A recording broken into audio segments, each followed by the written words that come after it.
আজি ভাদ মাহৰ পবিত্ৰ অষ্টমী তিথি আৰু এই অষ্টমী তিথিতে প্ৰভু কৃষ্ণৰ জন্ম হৈছিল। আমি সকলোৱে জানো যমুনা তীৰত। আৰু আজি এই পবিত্ৰ তিথিটো সমগ্ৰ ভাৰতবৰ্ষৰ নহয় সমগ্ৰ বিশ্বতে জন্মাষ্টমী হিচাপে সনাতন সংস্কৃতিৰ ব্যক্তিসকলে পালন কৰি আছে। আৰু সেই নিমিত্তে আৰু আজিৰ তিথিতে বিশ্ব হিন্দু পৰিষদৰ জন্ম হৈছিল। আজি এহাতে বিশ্ব হিন্দু পৰিষদৰ প্ৰতিষ্ঠা দিৱস, অন্য হাতে বিশ্ব হিন্দু পৰিষদৰ প্ৰতিষ্ঠা দিৱসে জন্মাষ্টমী ভাগে আয়োজন কৰে। আমাৰ ৰঙিয়া জিলা বিশ্ব হিন্দু পৰিষদৰ সৌজন্যত এই জন্মাষ্টমী ভাগে আয়োজন কৰা হৈছে।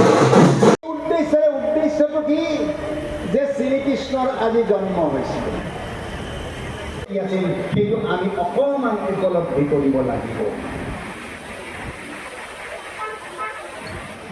ভোট গাইছোঁ, ভোট খাইছোঁ, উদ্দেশ্য অহাৰ লগে লগে কৃষ্ণৰ জন্ম মানৱ জীৱনৰ বাসনাময় পহুৰা আৰু মৰ্যাদাতীত ব্যক্তি সত্তাক দূৰ কৰি তাৰ দৈবিক জীৱন উৎপন্ন কৰাই শ্ৰীকৃষ্ণৰ জীৱনৰ উদ্দেশ্য আছিল।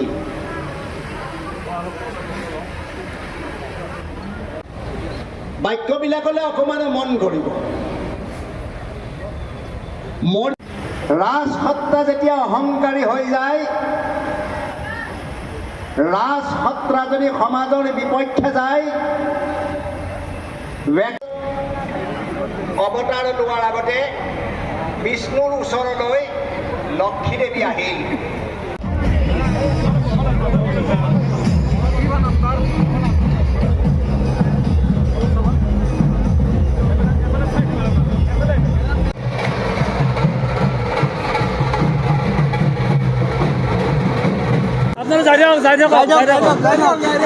যাই যাও গুণলি পানী মাৰিলো যাই যাও